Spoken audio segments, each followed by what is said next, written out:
What's up, dude? What's up, my gamer? You there? Yeah, can you hear me? Just barely. You sound kind of far away.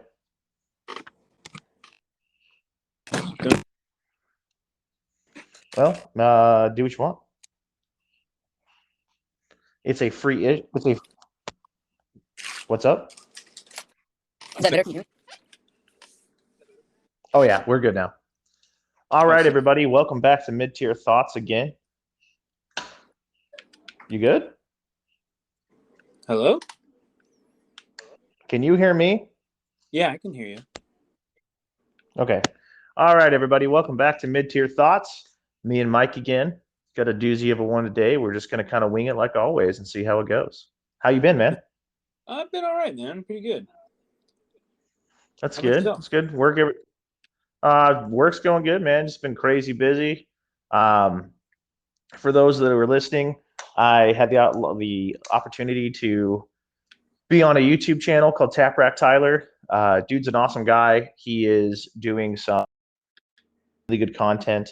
He's based out of California, putting out some really good stuff there, trying to change the gun culture down there and get people to be more positive towards being prepared. I did a video with him kind of on in a intro to how to be a Minuteman, how to be a self-prepared citizen type of thing, and sounds like it's going to be kind of more of an ongoing thing with me and him whenever we get the chance. So stay on the lookout for that. Other than that, man, things have been pretty good. That's super exciting, you know? I love collabing with like other people and stuff like that. It's always so much fun. So if you ever want to, totally down at all times. Yeah, I think that's the interesting thing is that um, like the thing I found about here is so many people are willing to collab that like no one feels like it's not competitive. You know what I mean? Like it's not like no, I'm not going to talk to you because that's going to like hurt me. It's like the thing I love about this community is that everyone is super willing to work with everybody else Mm-hmm. and benefit each other and really, everyone like genuinely cares, as at least as far as I've worked with, and like just wants to help each other out. Which I think is pretty cool to actually get that kind of dynamic. Yeah. Oh, of course, dude. Whenever I can like collab or really get with someone else and really get one on one and just straight up some real time with someone where I can like kick it with them and just get to know them time. Absolutely. So, moving forward with that, so as most of us have all seen, again, kind of to emphasize here, like how quickly things can change and how quickly things can, go south wherever you're at. I'm sure we're all aware at this point the world's shortest coup in Russia, It was just like the where, fastest revolution ever. dude, I mean, I went from like so hard to so soft so quickly. Um, I was so ready for. I was like, oh, dude, Russian Civil War. Like this is gonna be wild. It's gonna be like Russia versus Russia versus Russia versus Ukraine. I was waiting on China to take Siberia. I was like, dude, it's gonna get lit. Like this is gonna be great. Like all of our enemies killing each other. We don't have to lift a finger. I was like, it's gonna be wild. And then, I watched the advance like everybody else does, and basically, like everybody else, I check my Instagram feed before I go to bed. I see that Wagner Group's 100 miles from Moscow, and I wake up and Wagner Group's like, "We signed a peace agreement." I'm like, "What the hell?" We're actually really cool with each other, Yeah, it's like just kidding. I'm which I like, totally dude. coming though. I mean, like, I was so hoping like there was going to be something, and honestly, I kind of think that I I think that one, I think it was probably a paid for by foreign government type of thing, like 100% as to why he did that. Yeah, And I also kind of wonder if his plan was like, all right, sick. I got the money. I'm gonna lead this little rebellion. Everyone's gonna join me. It'll be great. And all these people are gonna defect. And then he did it, and no one joined him. And he was like, second thought, this was all a ploy. I'm actually on your guys' side. I'm gonna go back to the war now. We'll just chalk this up to Tuesday. actually, I'm good. This, yeah, You guys good? this is just how Russians settle disputes. You know? It just seems too early, you know. Yeah. He's like, maybe my timing was a little off. I should have thought this a little more out. We're gonna go back. We're gonna go back to planning stage. This was a soft opening, not a grand opening. We're just gonna play things out. You know, it is just an example though of showing how quickly things can change. Both, things starting and things fizzling out. Yeah, 100%, dude. So I mean, if you were in that town when Wagner Group rolled in, that's just the thing though, is like you didn't know how that would be handled. You didn't know if living there, if that was means that your home was now a battleground, or if this is going to be a quick in and out like it was, because it could have gone the complete other way. Like what we could be hearing about, potentially now on the other side of things is we could be hearing about, Wagner Group and the Russian National Guard fighting it out in the streets of Moscow, turning the city into a war zone. It could have gone that route. It could have escalated greatly. It didn't, but you never know. And so it's one of those things to where, kind of reemphasizes that need to be prepared. Oh yeah, preparedness now more than ever. People more important than you think. Yeah, I mean, with that, with natural disasters, with I don't know if you ever get a chance, if you ever watch the Sean Ryan show, but there is an excellent episode he does on the vulnerability of our power grid. Yeah, I did see that. Yeah. Just knowing that make if you like the simple fact that like, any Yahoo with a rifle can sit out a couple hundred yards and just wreck an entire state's power, um, makes you really start thinking that like, hey, you should probably have some backup plans. Scary. Yeah. I mean, literally like you get old Billy with a knot six, give him a few too many drinks, and next thing you know, all of your, the north side of your state doesn't have power for like a week and a half, like just because one dude did that. Now imagine there's, there's people doing that all over the country. It'd be wild. Dude, honestly, the power grid is what most people is so easily obtainable to Oh just yeah. an entire country. Well, and the crazy thing is, due to lobbyists, there is no federal requirement to harden or protect the power grid by private companies. Really? Yeah, like some companies have taken the initiative to do it on their own. Yeah. There are very limited regulations in regards to what they actually have to do to protect them. But like as far as EMP proofing or protecting them from like vulnerability of like different types of attacks, there's no federally mandated like information out there. There's nothing that says like Congress says you have to do this if you run a power company. Nothing. Like they have rules for restaurants, but not the power yeah, company. for real. I mean, for real. And that's just because, they pour so much money into Congress that they legislate against it. And that's the scary thing, is that all these companies, like, they're making a ton of money off of using power, but they're also incredibly vulnerable to any type of attack.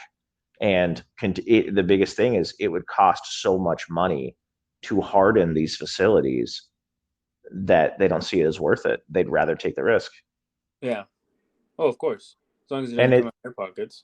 well, yeah, because it's your life they're gambling with. Yeah, not theirs. Exactly. Which it's wild. But yeah, it's just another thing. We can see exactly how crazy things can get. And there's a lot of people in the world who think, it can't happen here, especially in our country. In the United States, there's a lot of people who think, yeah, can't happen here, that won't happen here. Things don't get bad here. We're safe. And it's just a matter of if. Yeah, I mean, sorry, not a matter of if, but it's just a matter of when. Yeah, it's a matter of when, not if. It's just a matter of time. We see major storms wreck the areas. Was it 2, 3 years back when Houston got hit real hard with the hurricanes? Oh yeah. Yeah. Oh, yeah. And you can always bring up Katrina. That was the worst. Absolutely. Katrina, Hurricane Sandy. I mean, there are people, just because it doesn't happen where you're at in the country doesn't mean it doesn't happen. Like I can understand if if you think that if you're in a certain area where like you're kind of safe from just about anything natural disaster wise. But I mean, if you live anywhere along the Gulf, you are very familiar with how quick things can go south. Oh yeah. Hurricane wise. Live in the Midwest, about, tornadoes. If you live in California, you're very familiar with earthquakes. Like you get wildfires. Yeah, well, up where we're at, wildfires every year, it's crazy. I remember like 2, 3 years back where, I remember being in Spokane and it was basically, you look at the fire map and it's just the county line is entirely on fire. Like basically everything out immediately outside of town was on fire. Yeah, I And remember Distant Hills burning. That was big. yeah, I mean, I remember it looked like Silent Hill in town. You couldn't see anything because of all the smoke and the smog. That was pretty crazy, dude. Yeah, it was a miserable year, and it was just goes to show again, it doesn't have to be like the super giant SHTF, like civil war on the streets, martial law is happening, Red Dawn, Russians falling from the sky, or like 2012 and the earth is cracking. It doesn't have to be something major like that. Like incidents that require some type of response happen daily in this country. Yeah, And it's just a matter of the thing that gives you an edge, the thing that gives you a higher likelihood of surviving outside of just luck is the ability to keep yourself fed, keep yourself hydrated, mend your body, and to protect yourself. So yeah. your preparedness plays a big role in that. Usual. Speaking of preparedness, though, as we all know, um, communication and comms is a big part of that. Oh yeah, if you can't, And so like if you can't reach out and speak to your group, speak to your whatever it may be at that time, or whatever's going on, you're dead in the water. absolutely.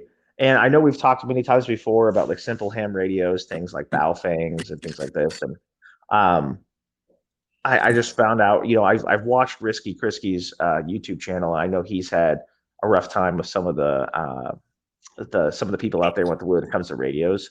One thing I personally discovered is, in my opinion, when it comes to some of the radio people, Yeah, it I feels already know like what you're on. it's just like the same thing. It almost feels like the same thing to where it's like you can't be an operator if you don't have nods. That like there's such a disdain for people that have Baofengs in the Yeah, radio community that I was entirely unaware. Like I kind of knew like the memes and stuff, but I was unaware of like it personally until I made a very brief post. Well, I mean, one of my militia logistics posts about communication, and I was more or less trying to focus on like the idea of communication, getting it on a radio, and like potentially having a talk or tactical operations center and being able to control the flow of traffic with communication. I had mentioned that I was like, hey, I know that there's better things out there than Baofangs, and I'm by no means an expert. There's much better stuff out there. They do run a little bit more depending on what you want, but that I was basically kind of making the point that like, hey, you for $100 you get 10 radios, and if you don't know what you're doing in the first place, maybe it might be okay to learn and beat up a $10 radio to kind of figure out why you need 100, 200, $300 radio. Kind of in the same way to where ideally someone on their first rifle, you'd want to get them like something super solid, like a 15, $1,600 rifle and get them something set up and be buy once, cry once. But realistically, we all know that for the majority of us, we started with something like a Smith & Wesson M&P Sport 2 for like $500 on a clearance sale. And we had to learn the differences between a $500 rifle and a $1,500 rifle that wouldn't have been appreciated if you'd have just gone to the higher one if you were kind of a novice, right? Like I know we all want to skip that step, but most of us have to naturally learn. And so it was just kind of eye-opening to me when I was like, man, like the vibe that came across was like they'd rather you have nothing and just get rather you have nothing than have a Baofeng. Um, Again, I'm going to take the camp on this and say I'm not saying Baofengs are better than anything else out there, but I'm saying like it's better than not having a fucking radio. I mean, no, no radio. I mean, that's the thing is like I understand there's like Hyteras and there's a few other brands of things out there. And again, I'm a novice when it comes to like super advanced communication stuff, right? My thing is like I understand the idea of getting a better radio and getting everyone up to that standpoint. And I think that probably with as much emphasis and like crap talk as there been on social media about radios, that's probably the way people are going to start to go. But in the meantime, a bunch of people have Baofangs, right? Yeah. And I understand if you have a nicer radio, you can still communicate with people with Baofangs. But maybe we should just meet people where they're at.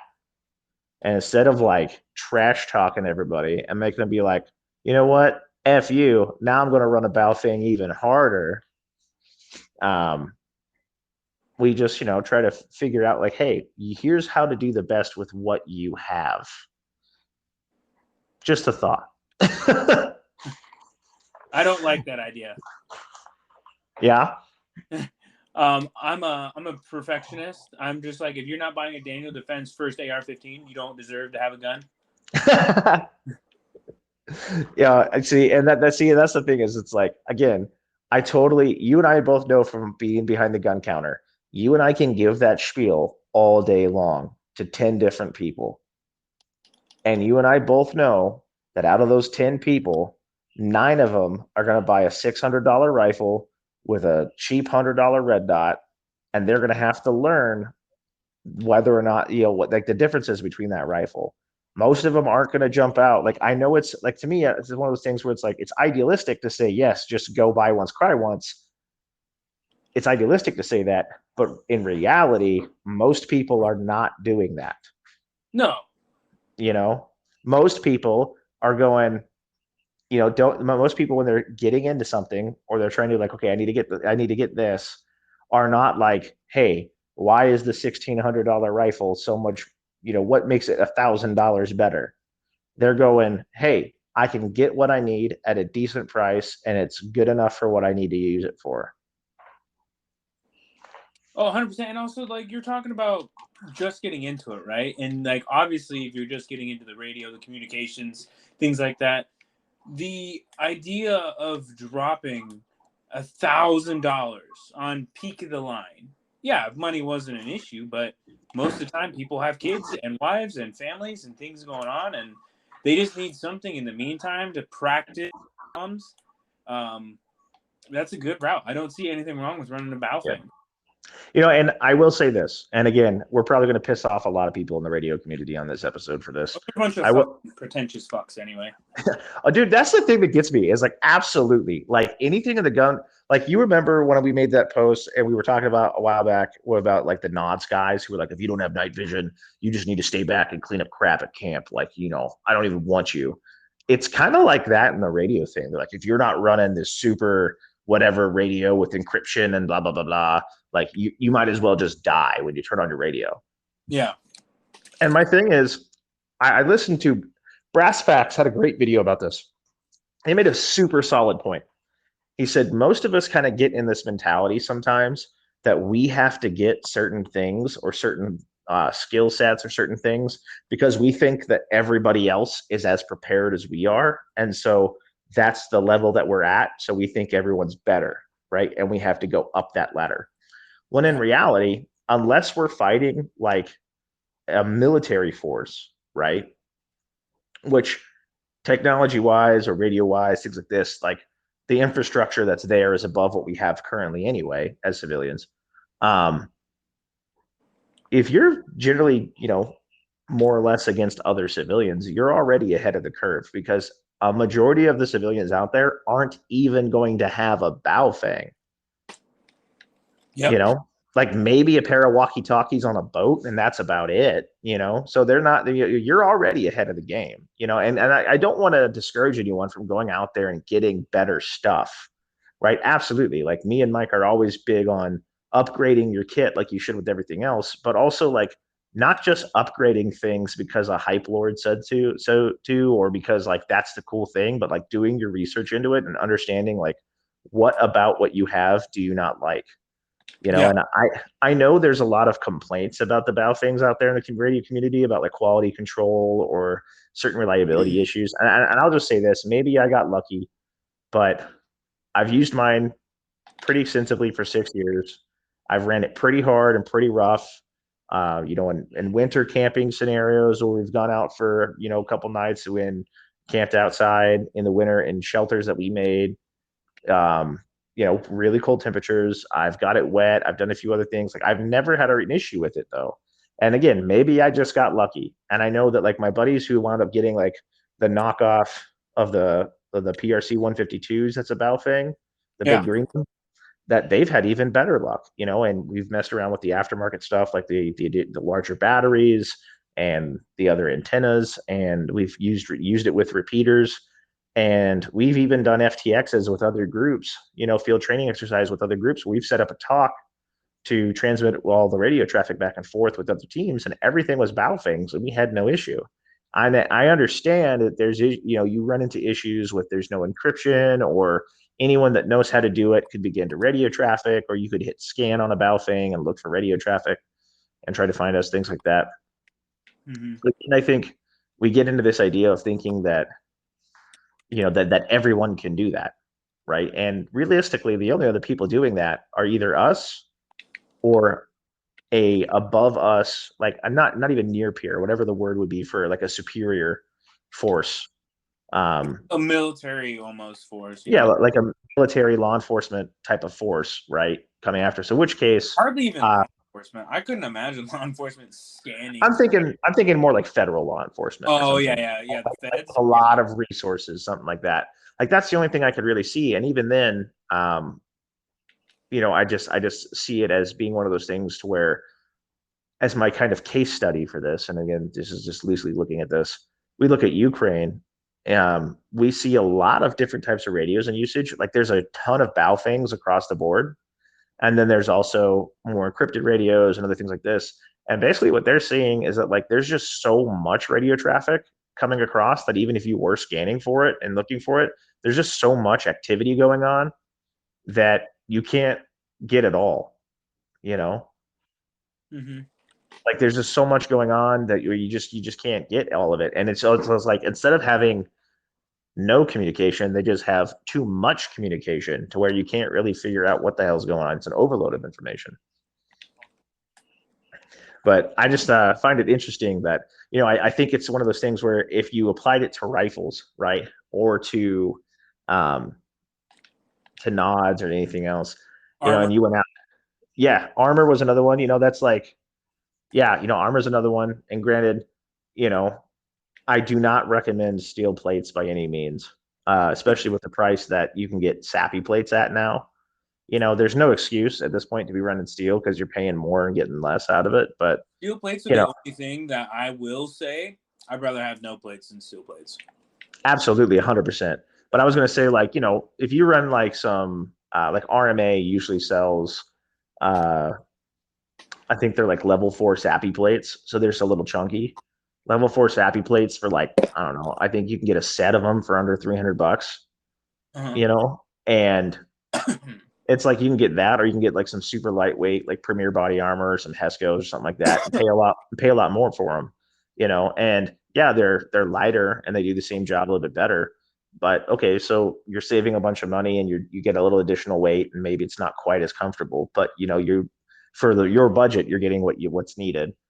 And comfort is key, my friend. And what was that?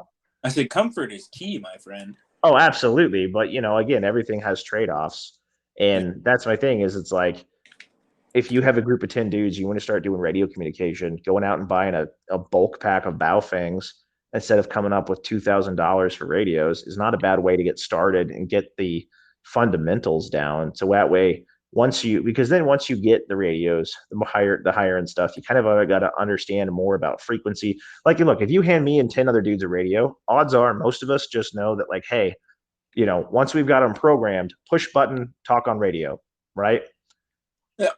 Once you start getting into some of the higher end stuff, now we got to start learning about how do we encrypt them, how do we do some of this higher end stuff that we do. There's more knowledge that comes into play, more hardware that comes into play.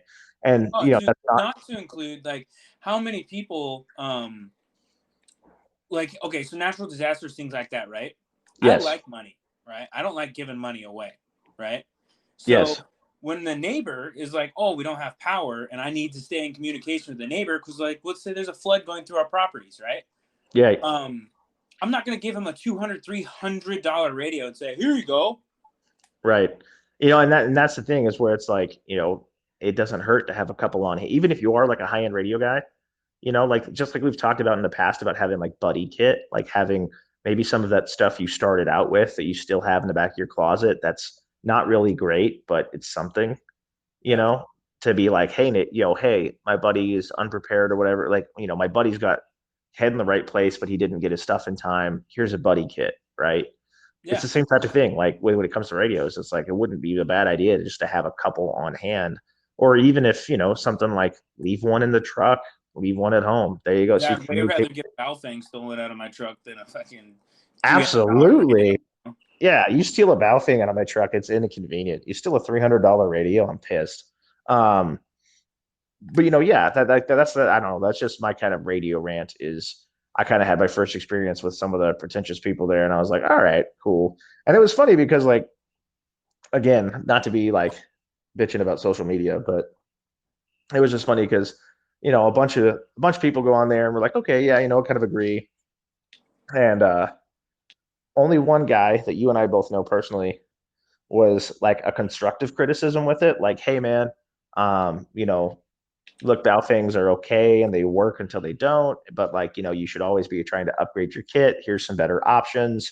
This is why they have some issues. This is why these other ones are better, blah, blah, blah. And kind of, explained it, right? Like this Yeah. way you would hope at a gun shop, a guy that would explain to you why two different rifles are $1,000 apart, right? Everybody else on there is like, shut up, retard. You know what to talk about. This, blah, blah, blah. And it's like, okay, cool. Well, You that's don't know what fantastic. you're talking about. Yeah, it's like, what's going to make me super open to hearing your opinion about how I'm wrong on radios and I should get your advice to be a better person when it comes to radios? Um, just shoving your dick in my face. It's being a That's, complete cuck. yeah, not being like, hey, man, hey, there's some information in here I don't agree with. Or like, hey, man, I know you're starting out with this when it comes to radios. You're not as well versed in it. Here's some of the stuff, blah, blah, blah, blah. It's like, oh, okay, thanks, man. Cool. Like, great. Now I have better resources. But it was like one dude was like, so there's a book out there and it's called The Gorilla Guide to Baofengs, right? It's basically like a how-to guide, like Baofeng for dummies, right? Yeah. I've read it. I've got a lot out of it. I've had a couple YouTube channels I watched, recommend this book, and I was like, all right, cool, I'll try it, right? And it's pretty straightforward for the most part, for my opinion, as far as like how to. Again, it talks about like how to operate the radio, how to operate communications in a small group setting, coming up with code words and catch and passphrases and different things like this, right? And different kind of communications etiquette. Yeah. And it was like, hey, I'd love to get more information on this. And I'm like, oh, hey, this is a good resource. No, it isn't. This is a good, No. hey, it's not a bad radio to start out with to learn. No, it's terrible. And it's like, oh, thanks. Okay, guy. You know what I mean? Like, just stop pissing on my parade, okay? Like, You fucking I have suck. no, You fucking suck. You're fat. You suck. yeah. It's like I have no problem with criticism, right? And I have no problem with disagreement, and I want to learn more stuff, right? Especially when it comes to radios. Like, I am not as well versed on radios as I probably should be. But if you're just gonna shit down my neck the whole time, the last person I want to talk to about radios is you. You know.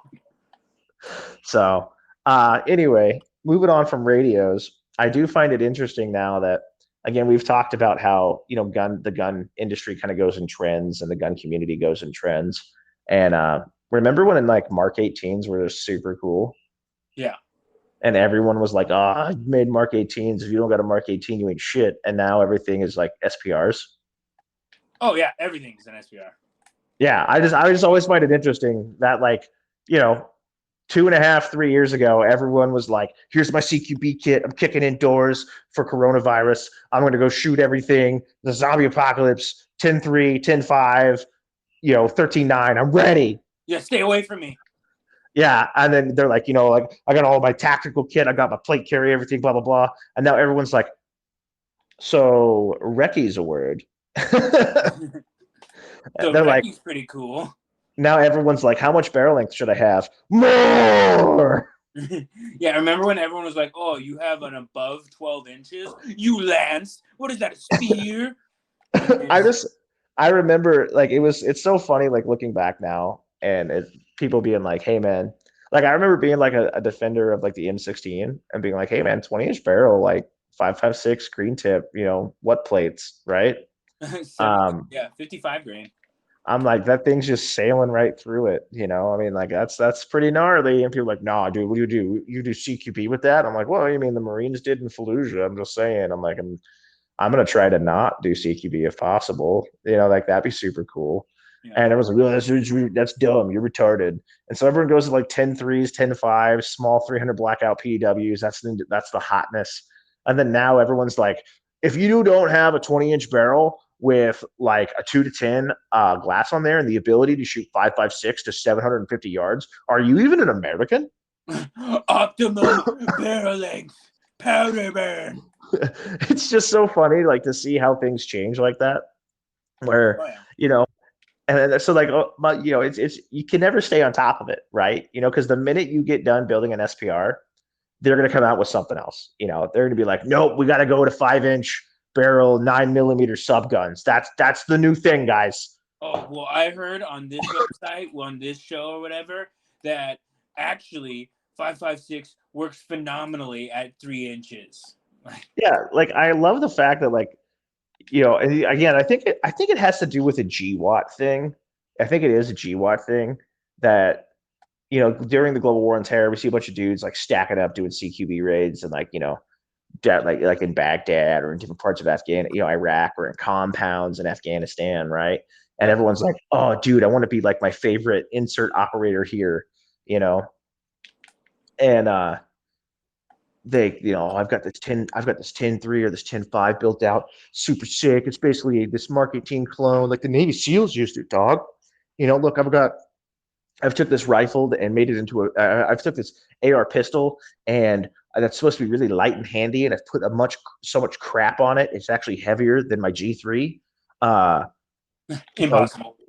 But it's super small, and super short. And I've actually like lost a lot of ballistics, but it's okay because I suppress it. And I know I can't see after the third round because of all the gases because I don't have. I can't physically see anymore.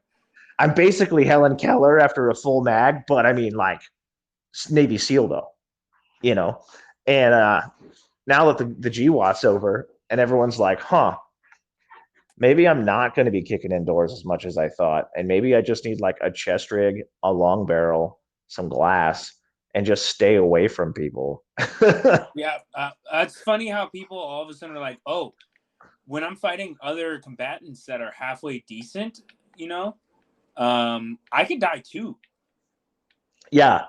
I think it's all that. And like, you get all this hype about CQB, like all this kit and things like this. And it's like the other thing too that I find interesting.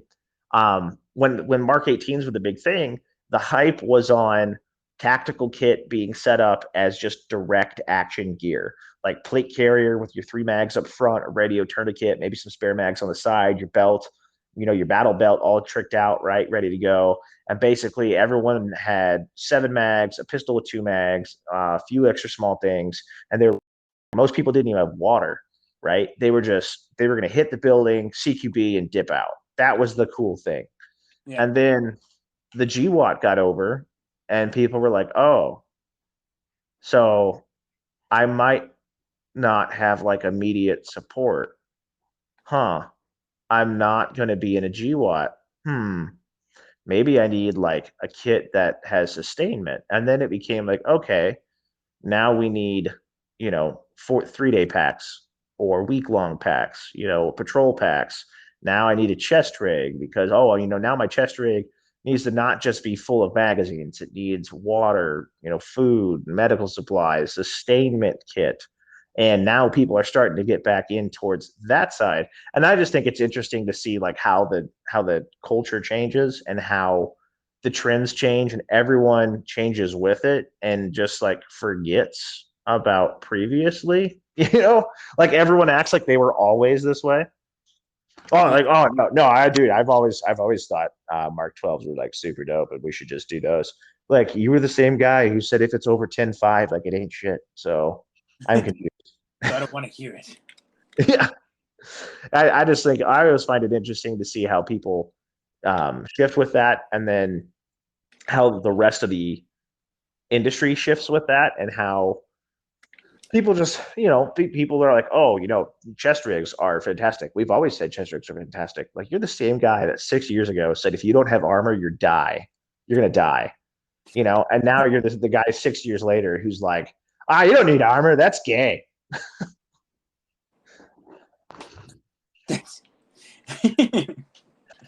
Like it's like pick one and stick with it, man. It's like if you're gonna be the odd guy out, just stay the odd guy out. Stop trying to make people happy. Stop trying to get with the trends. That's what it boils down to. It's a lot of trend stuff, man. Yeah, and the thing that gets me too is, some of it is the trend stuff, and some of it is, like a lot of hype beast stuff. People, social media, different things like that. People out there like, oh, you got to get this, you got to get that. This is the product you have to run. If you don't run this, can you even say you're doing it right? And it's like, dude, that like, who cares? You know what I mean? Like find what works for you. Yeah. If you're in an area where, like, if you're in a super big city and the likelihood of something going down is higher, and it'd probably be a good idea to have, a kit that includes armor, maybe a helmet, more geared towards a CQB, like urban warfare type kit. But if you're maybe out more in the sticks or a suburban type area or rural area, you're probably not going to be doing as much CQB. Probably maybe it would benefit you more to have gear stored up for more long range patrols and that kind of thing, more chest rig type stuff, something like that, and You're speaking maybe too much sense right now, dude, and I'm not I, taking. I know it's weird, or if money allows, have kit that's modular or multiple kits for different types of skill sets. Mm-hmm. But I always think it's interesting when, kind of like we talked last time, and for those listening, the reason we weren't on here last episode or last week was we had recorded an hour's worth of conversation on an app that was going to allow us to upload video to this podcast. And we talked for an hour, and my dumbass didn't hit the record button the entire time. So we didn't have any of it when we ended. But one of the things that came up was we were talking about how, with all this hype beast stuff, that it just kind of makes people focus on the wrong thing. And especially like when it comes to ammunition and how much ammo you should carry on you. I think, again, we've talked about this before, and I think we've kind of beat this horse, but we're going to reiterate this, that, the GWAT taught a lot of people that 7 mags was a combat load, right? You had one in your rifle, 6 on your kit, and that was you ready to go. And Mike, I know on that footage, you brought up a really good point when it comes to EDC for magazine loadout. And, if you want to bring that back up again, that'd be fantastic. Yeah, absolutely. So the thing I was bringing up is a huge point, man, is like go outside and you can bring up, statistics on active shooters or on shooting self-defense. Most of it's happening within really fast increments, time increments. And a lot of people are always like, oh, well, I'm going to carry my 15 in the mag and then my 1 in the spare or whatever you run like that. It's not enough. At the end of the day, it's not enough. Actually, if you want to keep going on it, man, I'm a little lost. It's all good. Sauce. It's all good, man. Yeah. So like what I remember you saying was that basically, you and I both agree that our average EDC is generally, as far as the weapon itself is concerned, is generally the pistol, the magazine that's in it, and a spare. So for example, you and I both carry Glock 19s. It's a 15 round magazine. So we generally have a 15 round magazine in it, and either an additional 15 or a Glock 17 mag. So we usually have a total of anywhere between 30 to 32 rounds, right? Mm-hmm. Plus 1 in the tube. So that's generally our lowdown on this. And what I remember you were saying was that if you went out, you were talking about watching a video where the guy said, like, look, if you go out and you fire 1 round every 30 seconds. Well, every 3 seconds. Oh, every 3 seconds. Yes, it was every 3 seconds. See how quickly you run out of ammunition, right? And if you think about it, if let's call it 2 15-round mags, like I would assume that most people that's kind of what they're carrying is, 1 in the pocket, 1 in the gun. That if you're doing it every 3 seconds, that's 90 seconds. That's a minute and a half. That's not a very long time before you run out of ammo. And that's 1 shot every 3 seconds. You and I both know it's pretty easy to get off a lot of shots in 3 seconds, So yeah, and then if you especially look at in panic. statistics, yeah, that's the part was if you look at statistics, man, most of the time those rounds are being fired upwards of 5 rounds every. It was like every second and a half or something like that. It was something crazy. I mean, stress does a lot, and like you and I, when we worked at the gun shop, we hosted those USPSA matches and seen some of these guys, how many rounds people will put down range in a matter of seconds, and that's just during a competition. Now, threaten their life, and you're just panicking and pulling the trigger. You're not trying necessarily to aim great. Depending, obviously that's the goal, but a lot of people are just going, oh crap, and mag dumping and that, towards the bad guy. Yeah. Yeah, you're going to shoot quick and you're going to shoot fast and you're not going to shoot great. So yeah, Because you're going to need to reload. So having yeah, that third mag could be the distinctive between life and death. yeah, it was interesting when you brought that up because I'd heard somewhere before, I can't remember where, and it was talking about they put numbers to it, which I found was interesting, and they did statistics on basically like 5 minute long firefights and how many rounds were expended depending on the intensity of the firefight. Um, from a couple different countries through a couple different conflicts.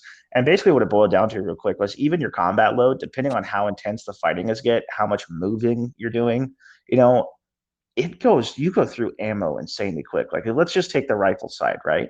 If you want a good little drill, go out to a range, get you and another guy and do buddy rushing. Just one of you shoots, the other one moves forward, right? Obviously do this as safely as possible. Then the other one basically run forward and say, I'm up. He sees me, I'm down. As soon as you say I'm down, drop to the deck, you start shooting. Now your buddy moves, right? It's called buddy rushing, bounding Overwatch, a bunch of other names for it. But we all kind of get the concept, right? You're basically leapfrogging your way.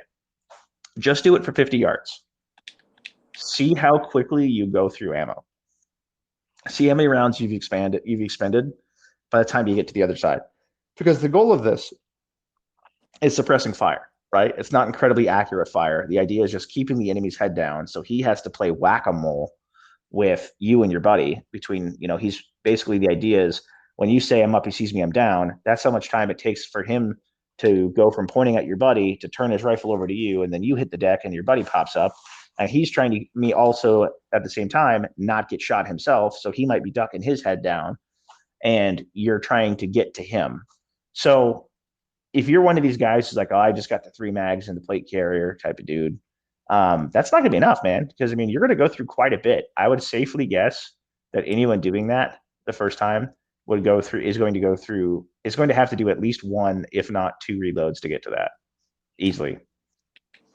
Oh, yeah. And that's the thing is I think a lot of people think, because of the GWAT, because we've kind of been conditioned to this, because we've been basing our loadout off of a war we fought for 20 years, that we all kind of set our stuff up as 7 mags, and we're good to go.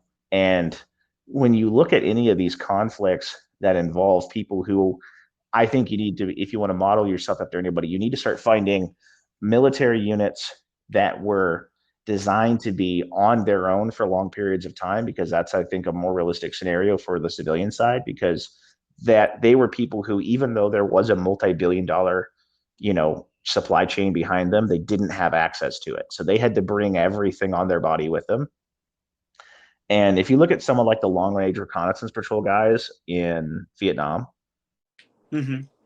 I was watching an interview with one of those guys, and he was saying that they would routinely bring 1,200 rounds of ammunition, and more than once he was getting on a helicopter down to his last 7 rounds in his pistol. God dang. On like a 2-day mission. You know what I mean? Like, that's a hell of a lot of ammo. And that's what I'm saying, is I think that needs to be realized, is that depending on what your scenario is, no one's ever complained about not having enough ammunition. I'm sorry, about having too much ammunition. I can't speak today. No one's ever been like, oh man, I've got too much ammo. What am I going to do with this? You will find something to do with it. Okay, kind of a lie, because I have said that one time. Once or twice, because we were out doing 240 shoots and stuff. Okay, I'll give the caveat of if you're doing military drills and you just have to go through ammunition before you can go home on a Friday, then potentially you could complain about having too much ammunition. And all of a sudden. There's always a caveat. But no, like I heard an interesting story about where this guy was doing a podcast. He was former Army, and he was talking about how a buddy of his, whenever they would go to the range, he would have 24 mags. And he was always like, dude, why are you bringing 24 magazines? Like, that's a little excessive. Well, this guy had been in a firefight in Afghanistan that had been a very prolonged firefight, and they had trouble getting support to them because there was other engagements going on around them. And that it got to the point where the guy was having to pick up AKs off dead people on the ground.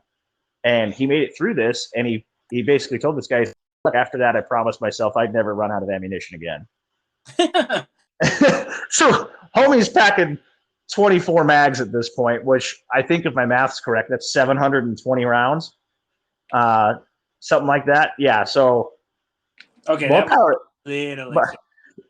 I'm with you there. Maybe a little excessive on that, but I think the idea of just having 3 mags in your pistol, that's a little that's not enough in my opinion. And I didn't think that would be controversial, but apparently there's also like there's a good amount of people on both sides of the issue of whether you should have more or less ammunition in your kit, which kind of surprised me. Yeah, but I think that would be all for it. Oh, absolutely. I mean, I think at a minimum, if you decide, okay, I'm going to go like the traditional combat route, right, of 6 mags on my body, 1 in the gun. If you're bringing a kit with you, like as far as a pack, whether it be an assault pack, whether it be a more long-term pack, I think you should have at least 1 full reload in that pack.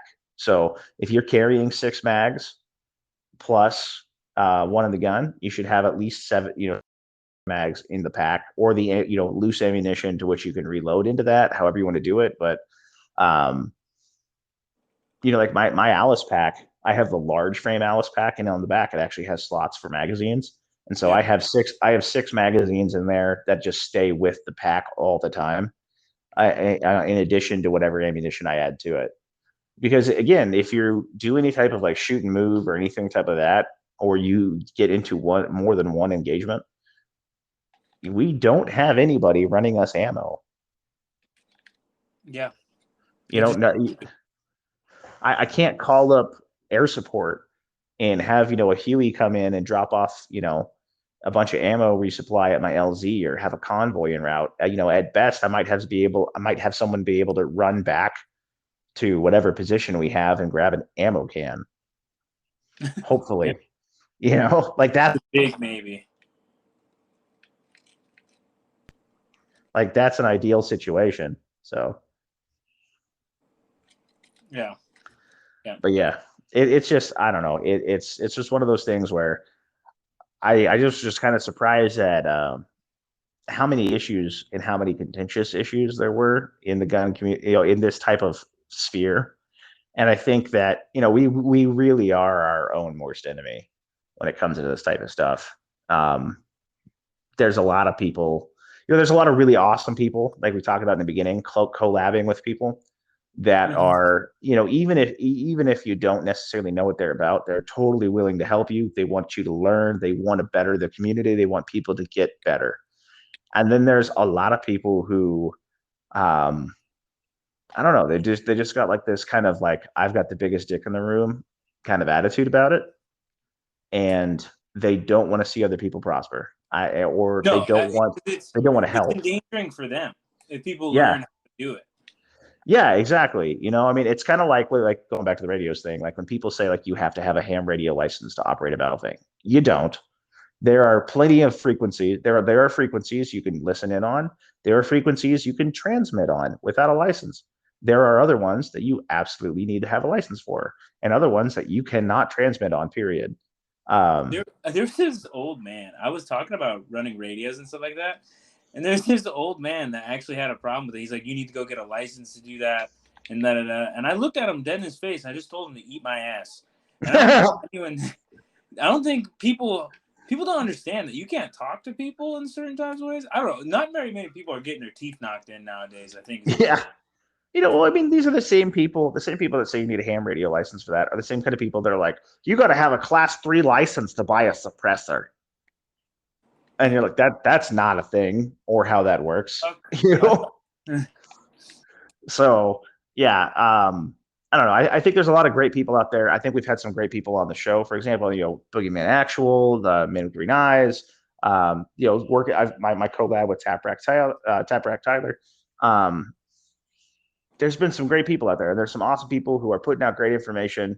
And there's the big thing that I like to see is more and more voices getting out there. There's another one too, and his Instagram handle is JW Allen, and another good guy putting out some good quick stories out there that he puts up that I've been reposting lately. Good dude on there too.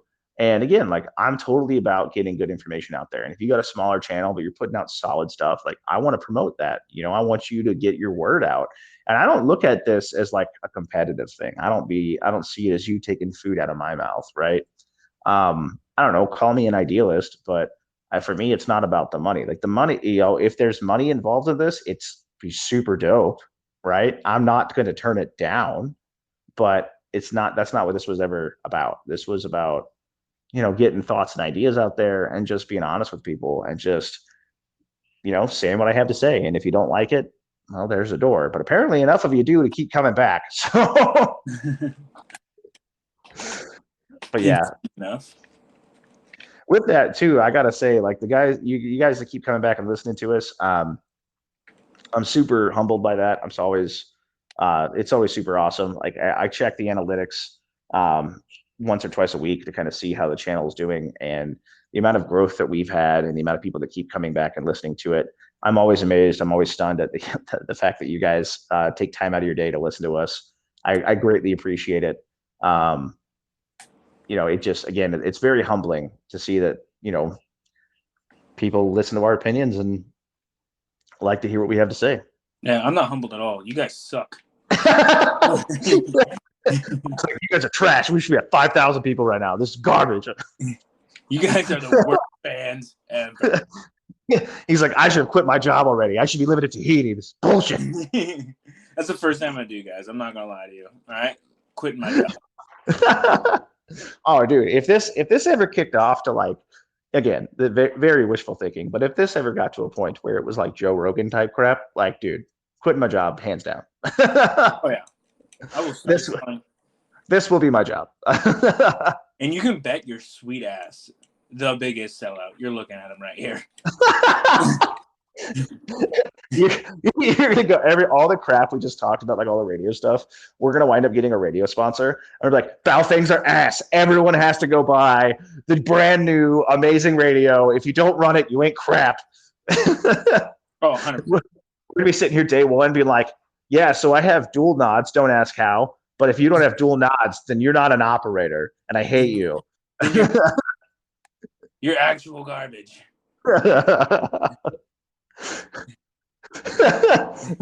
If you don't chew Big Red, then F you. Oh man, dude, that's it's going to be interesting if we ever actually get real sponsors. Dude, I would love it. Hey, speaking of which, if any of you listening would like to sponsor us, reach out to us on social media, not the ATF AJ, posted in the description, or Mike.Travis31. And on Instagram, we'd be glad to discuss this over with you. Same thing with like affiliate links, things like that. If anybody does want to help out. So if not, I think we have the ability to throw money at us on Spotify somehow. I'm not 100% how that works. That's how you can tell I'm not in it for the money. But yeah, if you guys feel like supporting us, that's we always appreciate it. It does help us kind of, hopefully upgrade our setup and kind of get a little bit better as time goes on. Other than that, guys, thanks for listening. Mike, closing thoughts? Go get your teeth brushed. Can't think of anything else off the top of my head. Excellent dad advice. Oh yeah, go brush your teeth. Hey, do you mind Hey, I that was on that last recording. Can I Oh yeah, I totally forgot. Yeah, hey, so if you made it this far, special surprise, everybody. Mike's gonna be a daddy. That's why I'm so tired right now. Absolutely. So I'm already dealing with her bullshit. I'm saying. Mike, like many of us, forgot to pull out one time, and now he's having a baby. So congratulations, bud. Um, welcome to the dad life. I'm So so excited. if you know, I hope everything goes well. I hope it's a smooth pregnancy and all that. But yeah, dude, congratulations. Thanks, man. Yeah. All right, guys. Thanks for listening. This has been Mid Tier Thoughts, whatever episode we're on now. And we'll see you next time. See you next time, man. Bye.